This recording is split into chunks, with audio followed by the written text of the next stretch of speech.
and welcome to this week's very special Sober on the Mic. Today we have Joe Sealey, son of absolute Manchester United legend Les Sealey. I'm repping my European Cup Winners' Cup t-shirt today just for you. Joe, thank you so much for being on our show today. I cannot thank you enough. And before we get to the nitty gritty, we'll start with, like we always do, the 20 quick fire questions. Are you happy with that? Yeah, let's go. Cool. Right then. So first question, how old are you? I'm 42. 42. And where are you from originally? I was born in Coventry, Yep. but I spent a large amount of my life in a place called Chingford in East London. In Essex, yeah. East London, Chingford, but yeah, it was what you call the borderlands. Right. Like the line between East London and Essex, yeah. Yeah. What's your star sign? I'm Pisces. Pisces. What one word would your friends describe you as? Kind. Kind. Oh, that's a nice one, isn't it? What daily habit do you do to keep yourself grounded? To keep myself, that's a good question. Tell the truth. Tell the truth, yeah. That's quite a good one to live by, that, isn't it? Yeah. Who is your hero? My dad. Yeah. Your dad's a lot of people's hero, isn't he? What's a song that always lifts your mood? I like A Man I Need at the minute by Olivia Dean. That seems I do change. I also like Ordinary by Warren. I'm a bit rubbish about who sings what song. Yeah. But I like them. So I like Wham as well. But oh, you can't beat a bit of Wham. Can't beat a bit of Wham. Who would play you in the movie of your life? Oh, I'll take Robert De Niro. Oh yeah, gotta be, hasn't it? Yeah. And who would do the soundtrack to the movie of your life? George Michael. I was going to say, Wham, George Michael. That would be good there, a bit George Michael, wouldn't it? If you could have dinner with a famous person, dead or alive, who would it be? I'd have my dad. Of course, yeah. I thought when I was going for it, I thought, I bet your answer will be your dad. That's a great answer. If you could have a superpower, what would it be?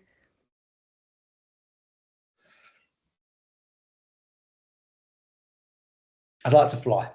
Yeah, that's everyone's answer. I think it's to beat the commute, isn't it? Yeah. Do you have a guilty pleasure band, TV show, film, or hobby? I like Married at First Sight. Yeah. It's always a good one to watch to feel better about yourself, isn't it? Yeah, I watch it, and I just can't believe what people do. But me and my wife both we watch it every night together. Great. And I know the answer to this. Do you support a football team? And if yes, who? Yeah, I support Man United. I do like watching I will watch any game of football. But I like that's the same as me. My whole mental health is based upon is there football on. And so now into the more nitty gritty sort of stuff. What was your drug of choice? I was cocaine. Yeah. Okay. How old were you when you first noticed that you had an issue with cocaine? I said the first time I took it when I was 19. I would say I had an issue when I was 19. Yeah. Okay. And how long have you been sober for? I don't talk about that, but I will say I'm sober today. Yeah. I've been sober. Yes, I've been sober for quite a few days in a row. Yeah. And the reason I don't talk about it is when I first come into the fellowship, I couldn't get that people were sober for more than a year, 2 years, 10 years. Yeah. They struggled a bit, but I only have to be sober today, and we can all do that. Yeah, that's my kind of. I run a big smart meeting, and the mantra of that is just today, just do today. For me, that was a big block for me, and I don't know why. My wife knows, I know, my sponsor knows, and some people know because I'm in meetings. But that's what I say. You don't. Yeah. It doesn't matter how long I've been sober. Yeah, it's for you. It's I'm sober today, and that's what matters. Not as long as my dog has. Yeah, it's what my sponsor says, and he's 11. So not that. That's a good answer. Right, thank you for answering them quick fire questions for our audience to get to know. Now we move into more your story, and then from your story we'll pull out kind of nuggets of advice for people. So wherever you want to start, tell us your story. I mean, where do I start? My story, I think, is a tale of two ends of the scale, from happiness to complete destruction. I mean, I was brought up 2.4 children house. Mum and dad were together since they were 12 years old. People knew who my dad was. Yeah. But I had a loving home, no abuse, no signs of any issues at home. I had two parents that told me they loved me, looked after me, took me places, played sport with me, watched me do things. Like, I'm not saying my childhood was perfect, but as good as it can. I was never hungry. I was always warm. You know, my dad was a professional footballer. I had a good life. Yeah. And I played professional. I went into that. I played professional sport as well as at West Ham United. Yeah. And at 18, nearly 19, I got an injury that finished my career. And 2 weeks after that happened to me, my dad died walking down the street of an heart attack. Out of the blue, nothing wrong with him. And I still don't believe that made me an addict. In all honesty, I think that made me at some point start doing what I did. But I believe you've either got that switch in you or not. Yeah. You know, we all know people that might buy a bit of gear and put it in the cupboard, and if days into Saturday, there's something in me that doesn't stop until someone stops me or I collapse. And that has to be in you. But those two things happened to me in very short succession, and my discipline at home, and also what I wanted to do in my career. And football gives you a lot of discipline. Yeah. And I lost everything that can sort of made me who I was and what I knew, and I didn't know what else to do, and all of that. And in all honesty, I think that I fell into severe depression. I couldn't cope with what happened to me. I didn't know it. I didn't know it at the time. It took me a long time to work that back. And then one night I lived in East London. I lived in a place called Chigwell, Loughton in Essex. There's quite a lot of drugs in that area, a lot of nightclubs, and I didn't know anyone that took drugs. So I had no reference to it. All of my friends played football or whatever. If you took drugs when I was at school with you, I stopped being your friend. I was scared of it because I'm so concerned about football. I was really naive to it. And I come to actually the place I first used. I now live 200 yards from. Oh wow! So I come in to a night out in Wilmslow in Cheshire when I was 19 with a guy called Michael Edward Hammond, who eventually went to prison for. He was the guy that broke into Buckingham Palace and pretended he was a police officer. Oh really? Yeah. And I come up here with him and went out with some people. We went back to somebody's house, and they got some coke out in the kitchen, and I'd never seen it before. And they went there like not like what people do, line it out. Here's one, and I did it, and I don't know why I did it. Peer pressure, dry. I don't know. I was scared. I thought I was going to die when I did it. But what that did, that drug at that point, and I say this, and I feel quite sad that at the time I think at the time when I look back, that drug saved my life. Yeah. It made me feel normal. It made me feel happy. It took everything that was going on inside of me away. That's a really important thing as well, isn't it? That people kind of miss out when they talk about drug addiction. You talk about it as if it was always bad, but actually at the beginning bit, you start using it because it does something for you. It either shuts the noise in your head up or makes you feel normal, whatever it is. That's why we do it, isn't it? So I've like looking at it. It took me a long time to like look at that and work that out, because what I did was however I felt, I used that and it made me feel better. Yeah. But long term, that stripped me of everything and all emotion. I didn't know how to feel better without it. And it, you know, good or bad, long term, that's what I did. Yeah. And you know, for my addiction was socially fun, not for long. I went like full pelt within what I call like 6 months. And you know, for that first 6 months, and it's crazy. I still didn't know anyone in Essex, so I'd come up north once a month, have a night out, go home, be normal, and then eventually you meet a dealer in Essex, and it ramped up from there. And within 6 months, I remember the first time I bought it in the daytime.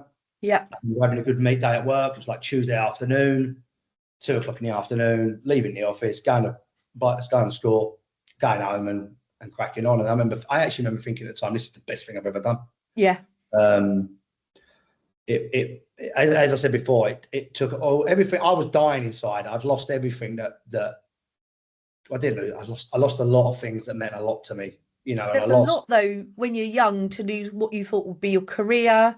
Your dad, who had such an important impact on your life, that must have very quickly thought, what am I going to do? What am I going to do?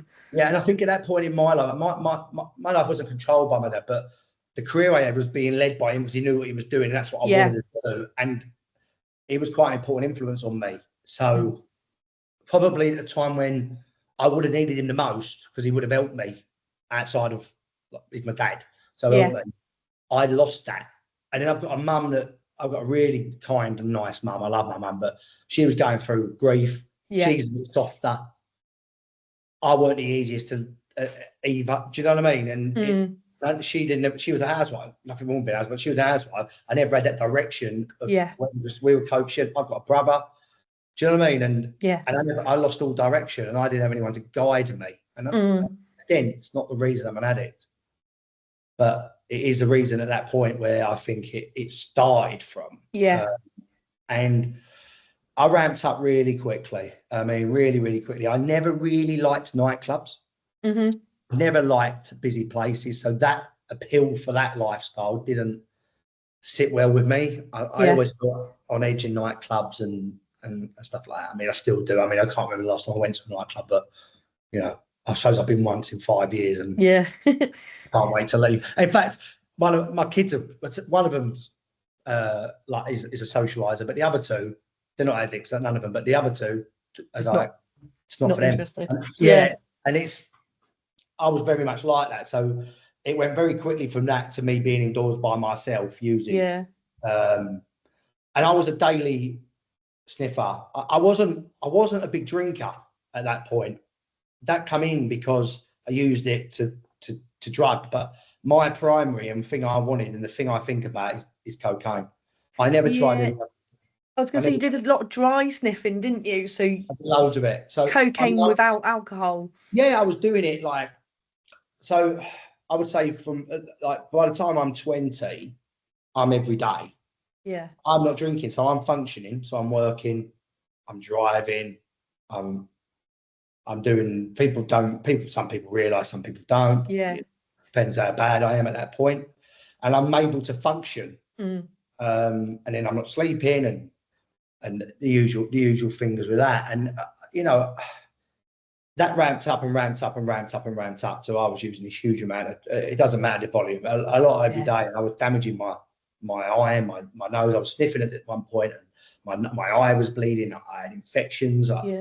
You know, to the point where I couldn't function and I couldn't work, and I just sat in my flat, and did that for a long time. It didn't change for me. It took me a few years. In the end, I let a drug dealer live in my house for free. And I still paid for the drugs because I wanted that constant supply. I was going to say, was that so you had that constant supply going? I think so. I think at that point as well, though, it was like this torment because it was like I would have it and then I'd sniff it all quickly because I didn't want it. But then I'd want more. And I was in that vicious circle from early that I knew somewhere in me from early on screamed, this is not you. Like, you don't want this. I didn't enjoy it. Even at that point, I was torturing myself from the start. And I went to a meeting. I must have been late. The oldest I was at that point was 23, and I went to a meeting. I don't know how I got to that meeting. I actually do. I went to see a friend of mine who was going into recovery. I didn't realise this woman was in recovery. I was on it, and she was going to a meeting, and I went to a meeting at the Priory in Southgate off my box when I was about 22. So I knew they existed, and I went back at 23. I mean, I didn't listen. I didn't stay up. You know, it is what it is. And I heard the differences and not the similarities, and they're not like me. I'm better than them. Whatever it is, what the fuck am I doing in this church? I ain't got a problem, but at the same time, I'm dying. Really, I see it as I was committing a slow form of suicide. At that point, and it had stopped working for me. It had stopped working again quickly. I was miserable, unhappy. I was in a vicious circle. I couldn't get out of it. And the worst, I got to a point where I hadn't slept, and I knew how long it was. My mum had gone to South Africa, and when she came back, I'd realised I hadn't slept. It was like 10 days. I ended up passing out in my office in a chair, and I woke up 2 days later, obviously starving, hungry, like pieces. And I thought, you're going to die. Like you've got to change. And I did.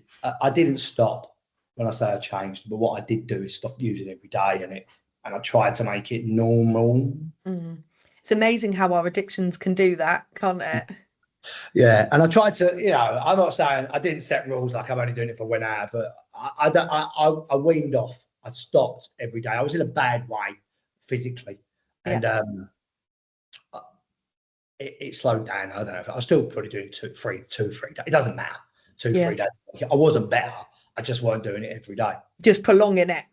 I just prolonged it because I thought, well, if I do it and then I sleep, I don't even know. Do you know what? I was so mental. I can't even remember what I thought. But I do remember thinking after that 10 days, if I don't stop, I am going to die. She's been away for 10 days, which is crazy to think now that you're just in psychosis, aren't you? Yeah, yeah. And I lived like that for again another couple of years. And I met my wife, and she's not like me. She's never tried drugs. She's very normal. She doesn't really drink, and if she drinks, she's just a very what I call a normal punter. Yeah. Right. Perfectly perfect for what I wanted, because she was at that point she was unaware of what people like me were like. Yeah. Now she could write a book about it, but I could hide how I was. I could go out and socially drink and use a bit of gear, and she wouldn't know because she wasn't used to people like me. Yep. And I got away with it for the first year or so, and then I think it creeps in, doesn't it? It goes from I'm doing it when I'm going out to then I'm staying up when she goes to bed, and then it's Tuesday, and the usual craziness around my life begun. Yeah.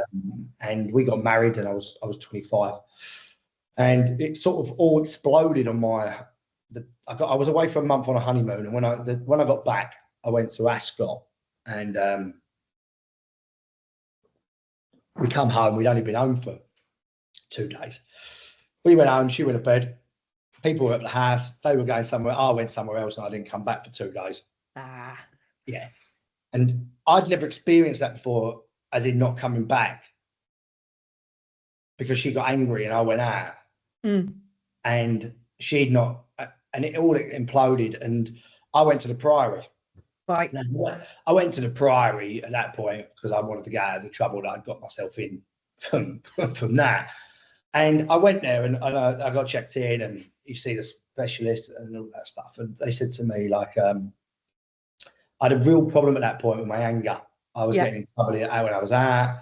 I was getting arrested. I was always exploding, because obviously cocaine has that effect on a lot of people, especially when you're not using. And I'd had all that emotion from 18 that actually was still there, that I hadn't dealt with, that was just building and building up in me. And I didn't know how to deal with emotions. My emotion was anger. So if I was upset or stressed, I was angry. If I was, it was happy or angry, and that was it. And I was in there for a week, and I listened, and I did what they said. And they told me when I was in there that anger was a drug, and I got given a book saying anger is a drug. Right. And I thought, oh, that's it. Cocaine's not the problem, it's the anger. Cocaine's all right. Yeah. My problem is anger's a drug. I need to work on that. So I'll leave. So I left after a week, and I went home, and, I give it the usual. You give it this, life's all right. And, this is my problem. And I went and saw a specialist for anger. And I used to drive to St John's Wood across London, like 6 o'clock in the morning, twice a week, and have therapy with this guy, who I'm sure was great. But let's be honest, that wasn't my problem. Yeah. But it did give me an answer that I could carry on for as long as I wanted. And I carried on. I mean, I went out for a drink in Embankment, and I drove back to Essex, got drugs, and went back, and it started again. Which, for context, what's that? Hours drive there back? Yeah. So I left. I remember where I was. I was on a barge boat with Nicole and some people. I left them. I drove up. Like, she don't know what I'm doing. I'll just go. I say I'm on the phone. I'll drive back and drive back. So I'm gone to it. But it is what it is. And that seems a good idea, doesn't it, at the time? Yeah. You can't at the time. So I'll just drive the car. I mean, it makes total sense. Yeah, I mean, for clarity, I always drunk drive or drug drive. I always did. I actually think that's one of the worst things I did. I would drive my kids to school without thinking about it. Mainly because I'd want to hide what I was doing and thinking that if I drive, then people won't think I'm doing that. I mean, that in itself It's all is that mad denial process, isn't it? yeah. So I'll take the kids to school, but then people won't realise I'm with my fucking tits. It's absolutely, and it's the worst thing I've ever done. I was so lucky that nothing ever happened. Yeah.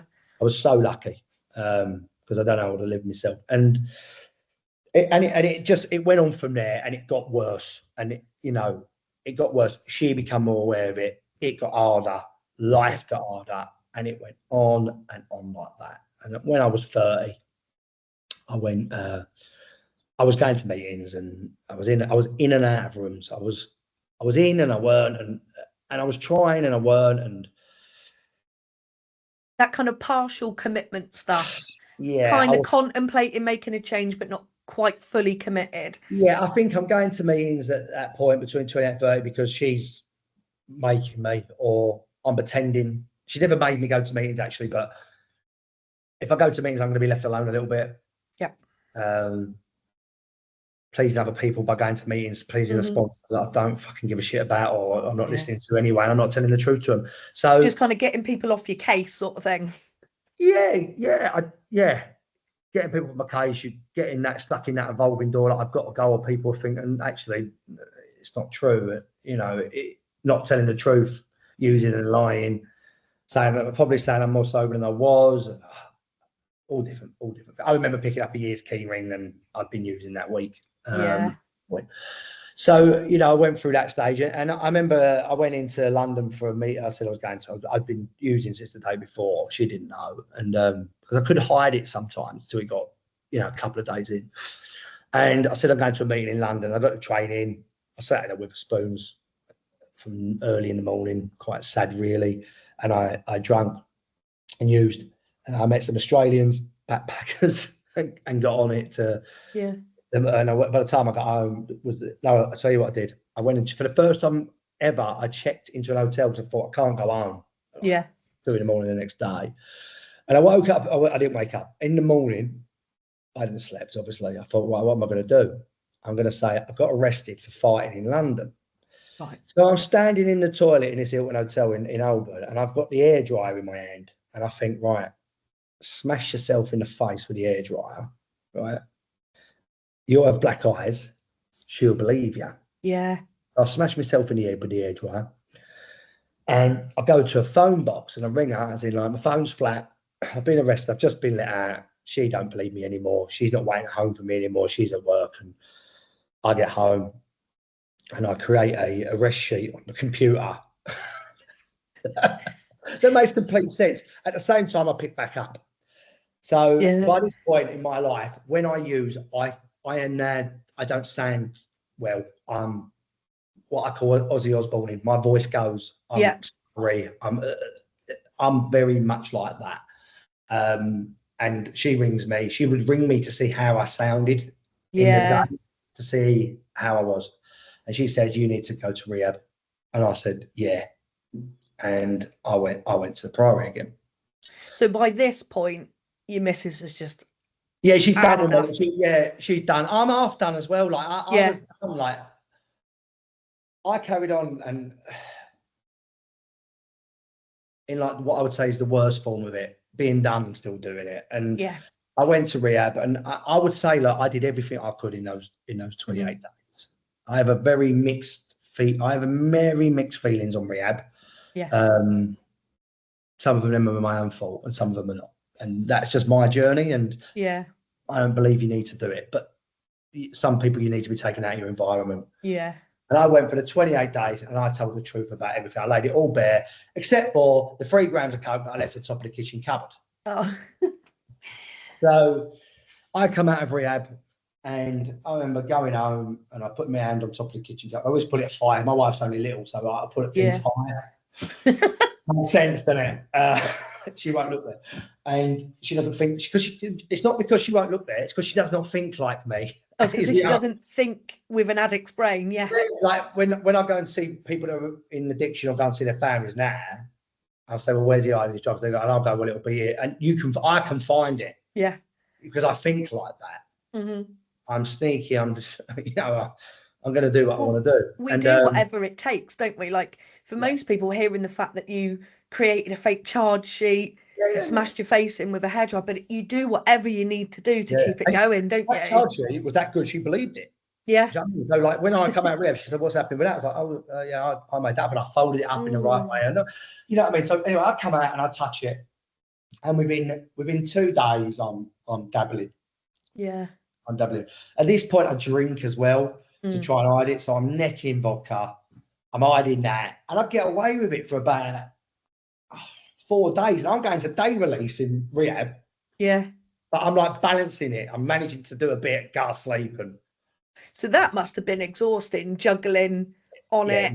But to some, you're pretending you're not on it. And I actually remember doing some of the work like you had to do home and do a collage or whatever. I fucking remember doing it at night, and I was like, all right. And then in the morning, looking at it, thinking that makes no sense. I can't. Didn't work out what I'm going to say. Yeah. Anyway, about 5 days later, I'm getting attacked. I'm banned from driving, by the way, at this point. Right. I happened to before I went into rehab. I got banned from driving, and I wasn't actually driving. I got out of the car. I got out of my car and went asleep on a road.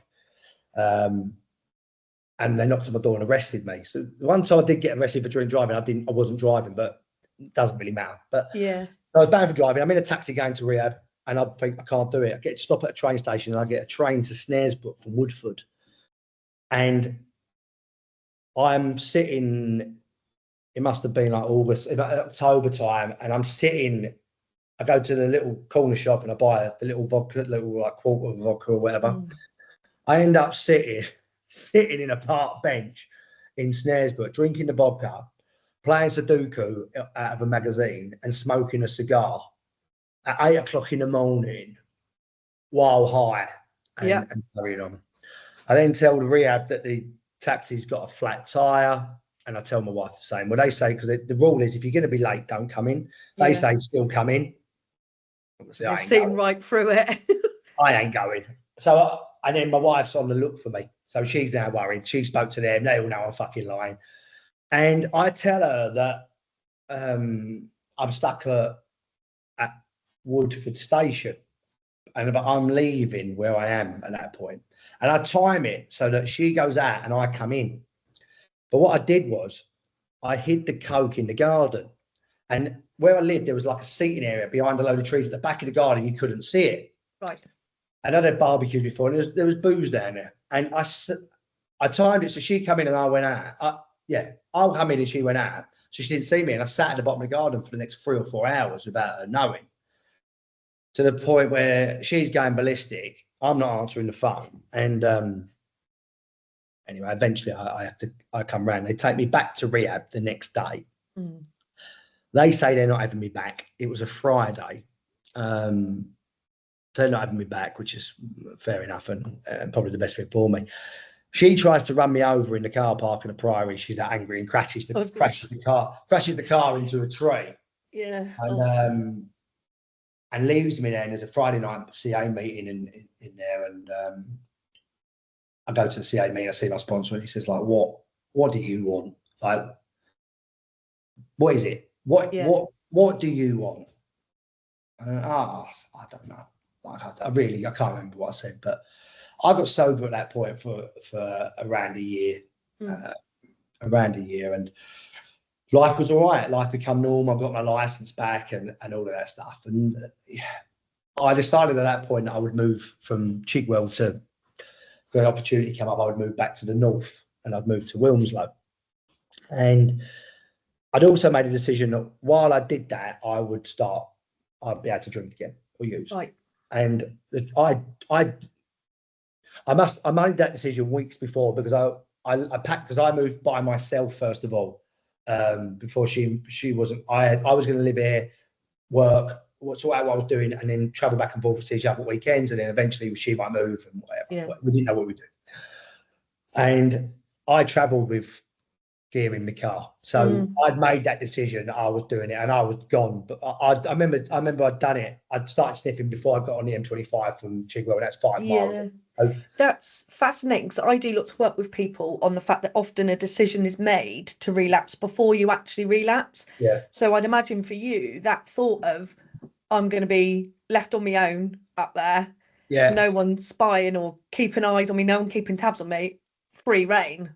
Exactly. Happy days. I'm free reign. I can hide it. She's only going to be there a couple of days a week.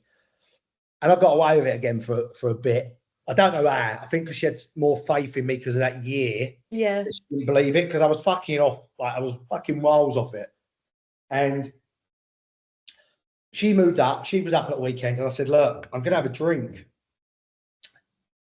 And she wanted, you know, our partners want to believe us, don't they? Yeah. I think that they love us and they want to believe us. And I didn't even do this on purpose, but maybe I did. And I mean, but I do remember at the time thinking that was a result. I went out for dinner and I was having a glass of red wine. And I'd left some of the red wine in the glass. And she went, I've never seen you do that before. Because I wouldn't leave. Yeah. Right. And I'd left some. I went, see, I'm different. I'm different now. I'm older. I'm in my 30s. It's different. I wasn't different. And long story short, it went back to how it was and worse. Yeah. Very quickly. She at this now, when I'm bad, will not have it. Won't have me in the ass. Ain't listening to my bollocks. Ain't having it. Which, in some ways, suited me because what I was doing at that then, and it was like that to the bitter end, was I was a binger. So I'd be sober for 3, 6 months, 4 months, 1 month, and then I'd relapse. And I was going to meetings and I'd relapse, and it'd be a 4 or 5 day binge, and I'd be in an hotel. And I'd just lock myself in an hotel room and I would drink neat vodka out of bottles and sniff. Until she would find out what hotel I was in eventually, worried about me, think I was dead, and not basically knock on the door with the hotel manager and drag me out. And it was sad, depressing.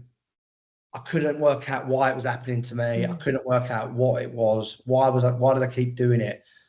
And the answer is, I just don't think I wanted to be. I didn't want to admit I was an addict. I knew I was. I didn't want to admit it. And there was always a reason why I didn't drink when I was with people. I was on medication or this, that, and the other. Yeah. And when people say, "What was your rock bottom?" when I say, like, I had loads of them. Like I had so many rock bottoms. There wasn't one. Like the last 3 or 4 were horrendous. You know, I fell off. This is when my mum was 50, so a long time ago. I fell off a second floor balcony at 50th birthday. Woke up like 4 hours later and still went out and carried on. Oh shit! You know, like, maybe it happened to Liam Payne. I fell off. I tumbled over. It was in my house. I landed in a bush behind a building. No one knew who I was. Nicole thought I'd gone out at the end of the party. I don't know. I was fucking there. It was like an imprint on a bush. I drove. I'd have all sorts of things happen. I'd had crashes. Nothing was enough, and nothing was quite enough for you to say I'm an addict. Because once you say it, you've got to do something about it, haven't you? Yeah. And even the second to last time, I went out on a Thursday. She was in London. On the Friday, I had to go to London. So I went to London on the Friday. I carried on. On the Saturday morning, she went, I've had enough of this, and left me in London. I carried on for another day. I then got the train back home, carried on. I then drove to Brighton because I had to do something for a charity. Yeah. And I didn't do it. I didn't do the charity event the day after because I felt horrendous when I actually woke up in Brighton and it was snowing. And I drove home and I walked in the door that time and I looked at her and I said sorry, because every time I said sorry, I meant it. Yeah. Every time I said, this is it, I believed it. Yeah. I wasn't lying. So I remember looking in the door and looking at that fucking pain that I'd caused again and saying, I'm sorry. And I remember thinking at that point, I am never saying sorry to you ever again for this. And I meant it. But that wasn't the last time. The last time I was indoors, she was away. And I thought in my dressing room here, there's a defibrillator, right? And I thought during this 4-day bender that I got 2 electric shocks and defibrillator. It was about 3 meters away from where I actually was, right? But what I realized, after is that I had 2 fits. Right. One I had on my feet, and it was like I was like that, and the second one I went on my back. But I thought there was electric shocks at the time. Yeah. That didn't stop me. I carried on until my mum drove from Essex to here and stopped me. Because once someone gets me in front of me, I generally stop if I'm 4, 5, 6 days, 7 days. I was about 6.5 days in at that point. And I remember necking vodka, vomiting, necking vodka. You know, when you don't want it, but you're doing it. And afterwards, I thought, you know what? I'm done. Like I think about it now, and I just thought, like, I'm done. Like it's over. Like it was over a long. Doing what it's meant to do anymore. I'm just gonna die. Like even if I binge every 6 months or a year, I'm gonna fucking die. And I've got kids, and I don't want to die, and I'm not enjoying this, and I'm fucking miserable. And like this is not what I want. And it actually, for the first time ever, just like hit me like. And listen, I had to do a lot of work from that point, but there was something inside of me that time it just broke or fixed or realised, or my brain went like, "What is this?" Yeah. For the first time, and I stopped. And I've never picked up a drink, drug, or substance of any kind since that day. And you know, as long as I keep doing what I'm supposed to do, it won't happen today. Yeah. Because I'm doing this podcast today, it definitely won't, because I'm reminding myself of that feeling. And I can remember that. Yeah. I will never remember the physical feeling that you feel when you haven't slept, because I didn't move a lot either. So I'd like lay on the bed fucked for like 5, 6 days. So when I'd have like cramps and all sorts of stuff, and recovering and pissing brain and blood. And that, I'm never going to remember that physical feeling, because you recover quickly and your body recovers, and that goes. But that mental feeling of like done, and up to today I have been, and it's the best thing. What do you think? Done. What do you think was the difference? I know it's really hard to pinpoint, because obviously you have multiple goes at it in 6 months and years. What was different about this one that just was like, I can't do this anymore? It was a build-up of everything. I think it was a build-up from everything from when I was 18 years old to that point, and me going, this is not the answer. Yeah. This isn't all right. This is not what I want to be. This is not how I want to be. Even if it's once a year, this is not. Yeah. I don't fucking believe. I don't stand for this. Like, I don't believe. I'm completely different. Everything I actually believe in and have been brought up to be, as in a good like the best person I can be to my kids and my wife and my family, the things that are important to me, I'm the fucking opposite if I'm using. Yeah. I'm horrible. The best thing you can do is get away from me. Yeah.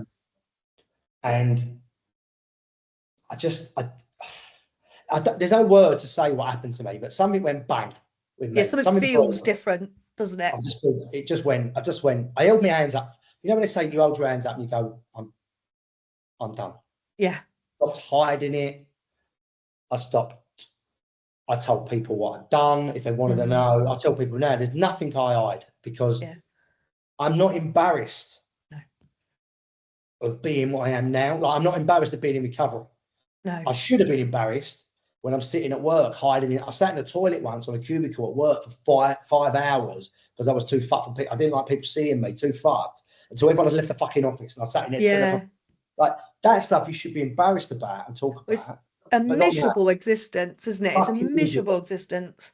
Miserable. Just horrible, dark. Nothing good. Nothing good about my life. Everything on the outside of my life looked fucking fantastic. Yeah. Got a lovely wife, great kids, nice house, cars. I could go on holiday, you know, because I always managed to run my business, so I always had money. I never suffered from that. So on the outside, people would think he's got a great life. Inside, I was fucking dying every day. I wanted to burn it down and have nothing.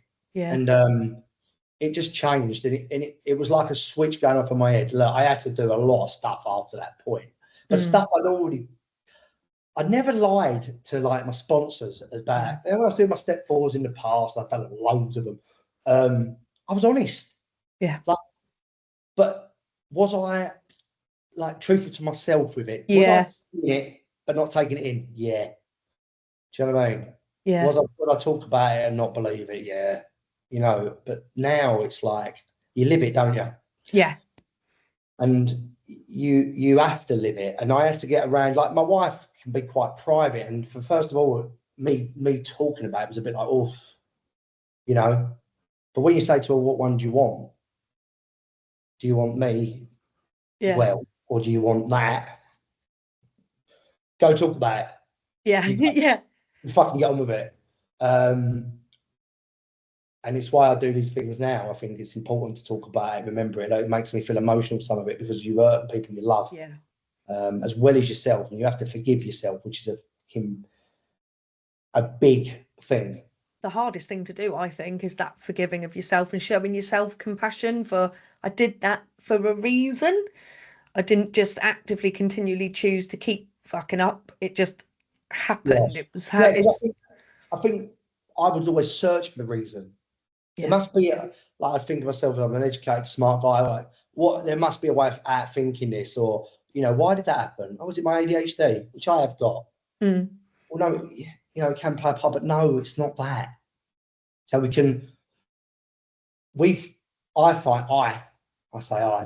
can find excuses for anything if I want to find.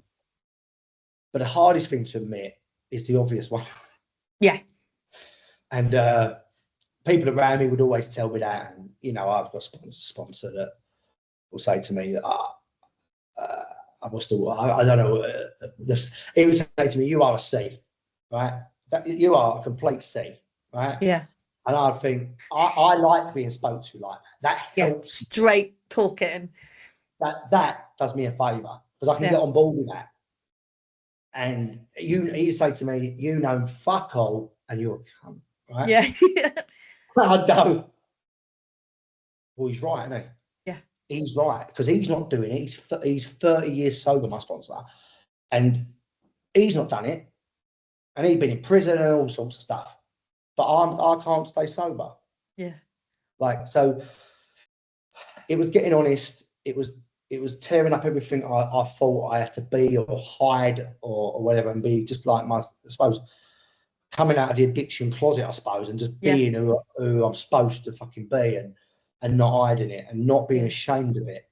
And people say to me, why don't not many people actually say when I'm out, why don't you drink? Do you want to drink? I say, no, I don't drink another Diet Coke, for example. Yeah. And I'm like, oh, whatever. Or in a restaurant, it'd be a waiter might say to me, well, no, and I go, do you like your restaurant? Do you want it burned down? So, because if I start drinking, that's what's going to happen to my life. So, and then they'll laugh, and some people will inquire. Normally, people that inquire or want the questions because they've got some questions for themselves or other people they're related to, and I'm always happy to talk about it and share my experience with people and say, look, this is what it's like now for me, and it wasn't like that for me. I do think I was fortunate because cocaine was my primary. It is my primary addiction. I never actually liked alcohol. Like, I never liked the taste. I don't like the effect of it. I didn't like the way it made me feel. I don't like being sick. I don't like. I used alcohol because I used to think it would balance my cocaine addiction. Yeah, that makes sense. Well, to us it does, but it doesn't. But drink more, use more. Yeah. What I found fascinating as well is like the kind of visceral nature of it. If you didn't have a mixer with your vodka, it's just straight down the hatch, that you do a lot of dry sniffing. Like yours was very like punishing on you. Yeah, it was exactly that. My addiction was punishing. It was sniffing to you couldn't sniff anymore, and drinking neat bottles of gin or vodka out of the bottle, whatever, because I weren't enjoying it. Yeah, there was nothing enjoyable about that concept of I'm in an empty house. I like the dressing room for some reason. Drugs and booze in the dressing room, running upstairs, necking liters of vodka and sniffing, and then running downstairs and thinking that no one's going to know. No one's here. Yeah. Do you know what I mean? So I wasn't paranoid about it. I never really got the twitching. I was paranoid about my family, but it was punishing. I was punishing myself. I was committing suicide every time I did it without doing it, because the amount I used and how I used, it's you kill yourself, you die. Yeah. You know, you poison yourself. It was horrendous. And that up down as well, like stop, start, stop, start. Because I don't imagine when you started your binging that you slowly tapered back up. I'd imagine it was straight back no, to it got worse. It got Yeah. worse because it was like I'm started now. I've started, so I fucking kill myself with it because it ain't stopping. You know, it ain't stopping, and it never. That's what they say. You know, when you're sober, it's getting worse behind you. Your addiction's doing press ups. That was the case for me. Every time I relapsed, it was worse. Yeah. It was worse. Whether or not the amounts were worse, they probably were, but the way I felt was worse. Yeah. Like it was fucking horrendous to be wanting to be sober, not knowing how to do it, and then relapsing. Yeah. And not all that shame stuff. The worst. Why can't I do this? Yeah. It was so bad at that point.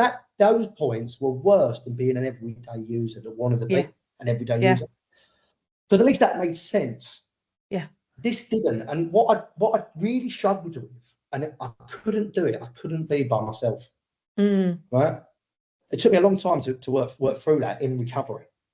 If she had to be away, like she was terrified of leaving me, right, by myself, not in the daytime, but overnight. If she went away for work or whatever, I'd relapse, right? Yeah. Immediately. So sometimes I wouldn't be planning it, but as soon as I'd be on the phone. Yeah. And I think that stems back to what happened to me. Like I had to look at that and go, why can't I sit indoors and watch the telly? Even with the kids upstairs and not use if she's not here. Why has someone got to sit with me? I may never know the real answer to that, but I worked through it. Yeah. And I say to her now, like, I'll make a joke of it. Because I used to say, well, you can't divorce me. I'm fucking dying. If you now I say I'll be right now if that happens to you. Yeah. But I used to be terrified. I used to be fucking terrified of her dying or because I used to just think, well, I'll be dead within a year because I can't be by myself. It was a massive issue for me. Yeah. And I couldn't work it out. And today it's not like that. She's in London today, and I won't use. Yeah. And I've not used for a long time. And the gifts that recovery give you, like, it makes me upset. The gifts it's given me in my life are stuff that you can't see. It's trust. It's people believe in me. It's not lying to my wife and my kids. It's not lying to the people I work with. It's not stealing. It's not driving, knowing that, worrying about police or just little things, eating meals every day. Yeah. Those are the gifts that I got from recovery that my wife doesn't have to worry about where I am. Yeah. Or what I'm doing. Or am I going to be alive when she comes home? What sort of state are you going to be in when she next sees you? All of that stuff. Yeah. Yeah. If I'm going to even be alive. And I'm lucky I am.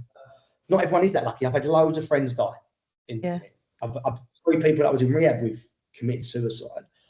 This thing kills, and it does. I do believe in. I know people say 3 routes. You're gonna get sober. You're gonna go to prison, or you're gonna die. Yeah. And I actually do believe in 2. I think in prison now you're going to use, but I believe you're going to get sober. You're going to fucking die. Yeah. And that's how serious this is, in my case, anyway. Yeah. And I choose life. Yeah. I choose life. And I love life now. The things that I get out of being sober are things I hated. I love waking up in the morning. Yeah. Love it. And I hated waking up. I hated it. I always hated waking up. Now I'm awake at 5 o'clock in the morning. I have a cup of coffees. I talk to the dog. I go in the gym. I go in the gym in the morning. I'm lucky enough to have one at home. I go to the gym. I do that, and then I start work. And I talk to most of my friends who are in recovery. And life's good. Yeah. I'm able to do this, and and do this when I say I'm going to do it and not move it because fucking my life's chaos. And life's good. Life's good. There's nothing I miss about active addiction. No. There's nothing. It was shit for me. Yeah. And I find that most people that if you're watching this and you're thinking about it because your life's shit. Yeah. Because no one thinks about it as good. Just having a good time. No, when you're having a good time with it, you don't think there's a problem, do you? No, you think that us lot are in a cult and we couldn't deal with it and we got other issues and we're fucking all mental, or we got depression or we're ill and schizophrenics and Bible bashing or whatever you want to think. But ultimately, we go because we're a group of drunks and we go or die. Yeah, it's that simple, really, isn't it? There's no other choice.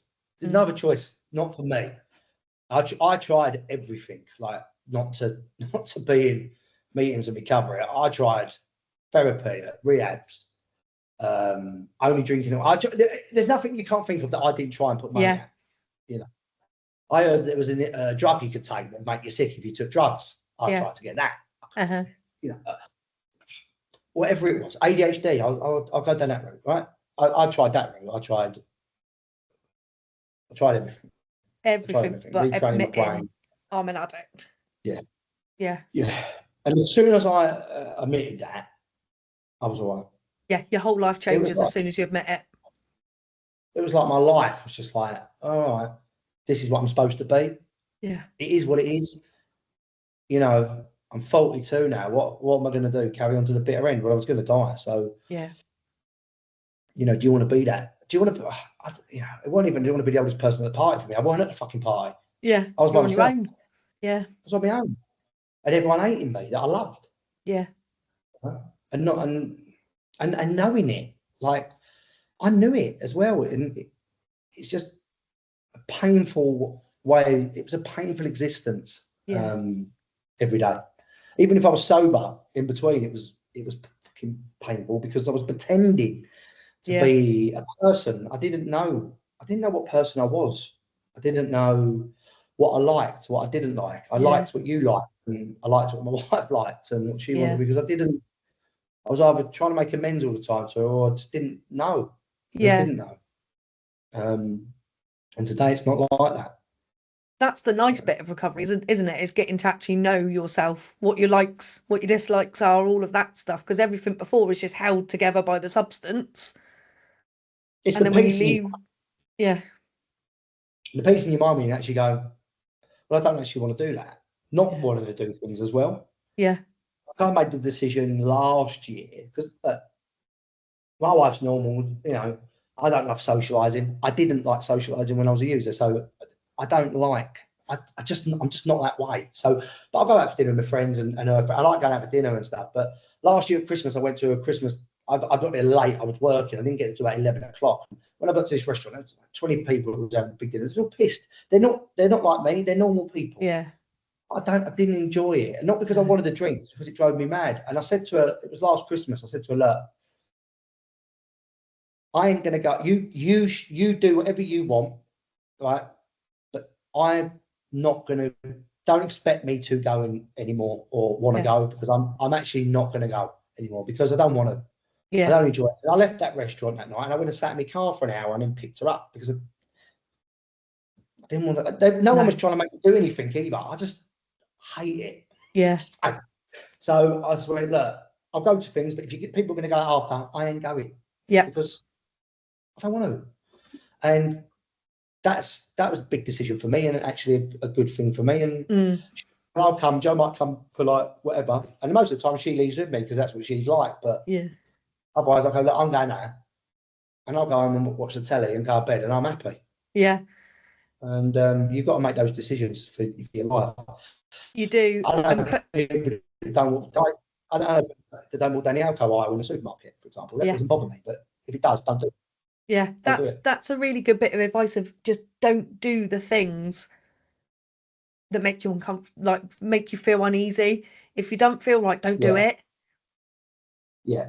I have to be, and I do like this. I was selfish in addiction, and I have to be selfish in recovery in different ways. Yeah. Because if I don't, I'll be back there. Yeah. You know, you have to be in a way really cutthroat with who your friends are, what they do. Yeah. If there's, you have to be, because you have to survive. Yeah. And I do see it like that. And I, look, and then the longer you're sober, don't get me wrong, it's pretty easy. Yeah. Today, it's pretty easy because you're further away. You've got tools, you've got people, and the further you get, the less you just change. Yeah. It comes into your mind every so often. You know, you might have a dream, but you share it, and Yeah. people tell you it's all right, and it is all right, and you get on with your day, and it becomes second nature. Yeah. Because actually, what I believe in, you become the person you're meant to be. Yeah. 100%. 100%. And I really like that concept of practice makes perfect. The longer time in between, things do get easier. Because I work with a lot of people who really struggle with the dreams. They really, really struggle with the dreams. And actually that's okay. That's a part of the process, and that will get easier. And it's naming it, isn't it? It's keeping it and putting it out there It's rather than naming it and keeping it to talking about it. yourself. Yeah, don't keep anything to yourself. I believe that kills you, because secrets kill you in addiction. I mean, I don't have a dream. I've never been a dreamer. I don't really dream that much. But when I fly, I do. And we recently went to Egypt, and I had 2 days in a row I dreamed about drugs. And the first day, when it happens, it doesn't happen often. I don't mind it because it reminds me. Because I wake up in a bit of a like, where am I? A couple of times I woke up like thinking I've relapsed. Where am I? And this is all right. But the second day, it worried me.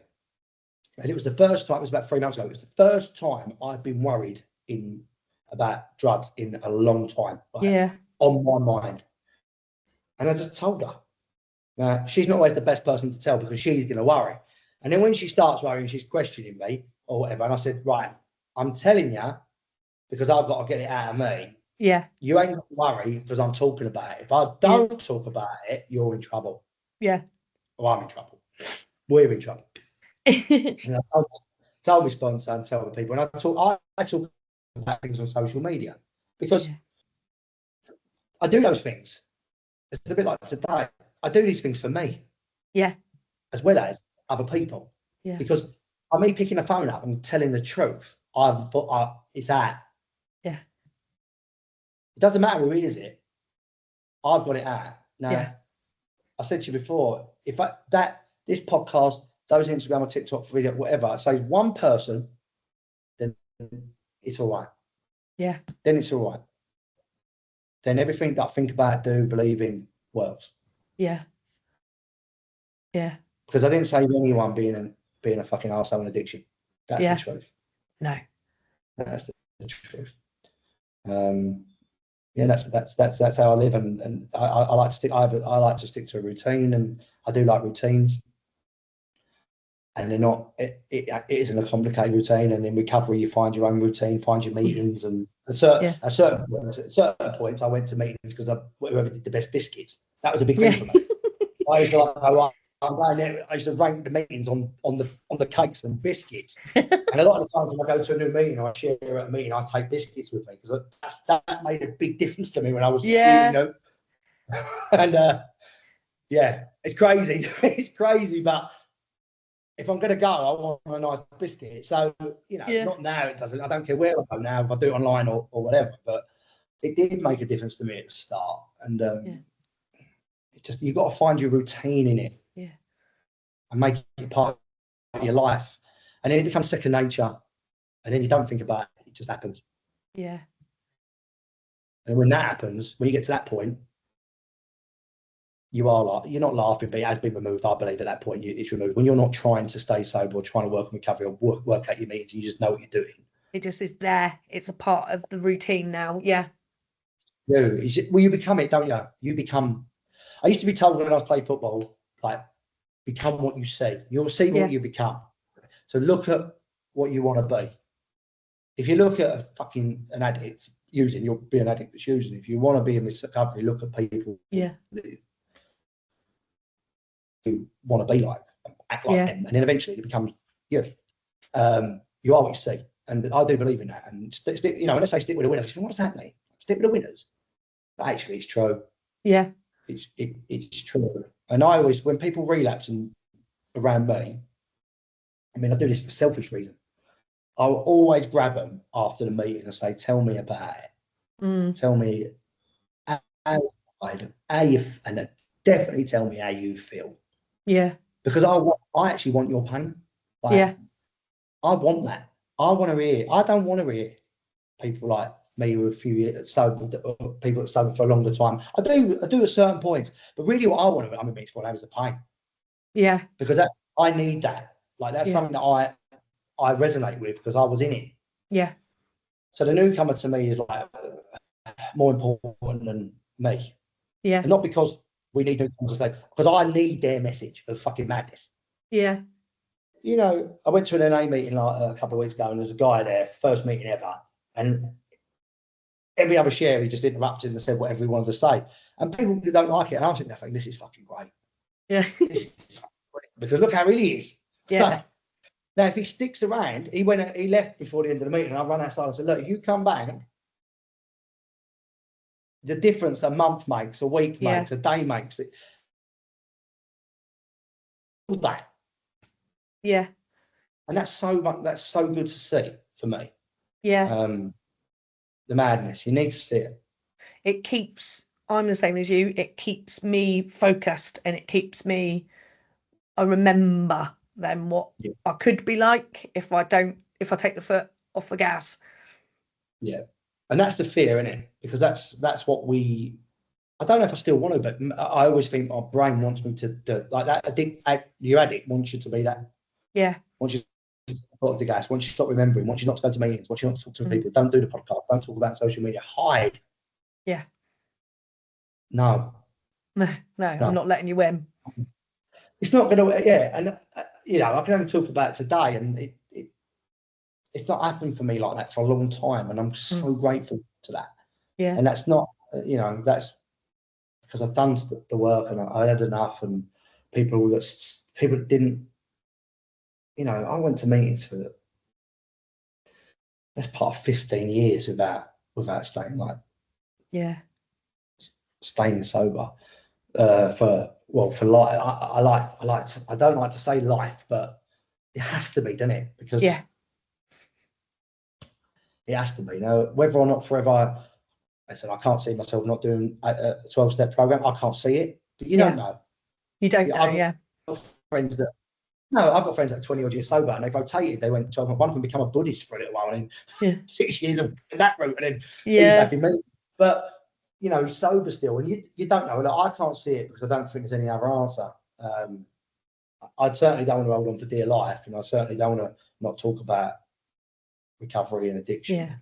And today it's working for me, and today you've kept me sober. And anyone listening to this out there, that's all you've got to do. Yeah. Thank you so much for sharing your story with us, Joe. I reckon it will make a big old difference to a lot of people. I think a lot of people think that if you've got money and a car and a wife and kids, that everything's great. And actually, you're a really good example of addiction doesn't discriminate. Makes no difference. Matter. Yeah. It makes no difference. But if you listen to this and you need help, reach out. I don't care if you message me, ring the AA helpline, send someone a message. Yeah. We all want to help each other. Yeah. And we've all been where you are. Yeah. Thank you so much, Joe. You're an absolute superstar. Thank you so much.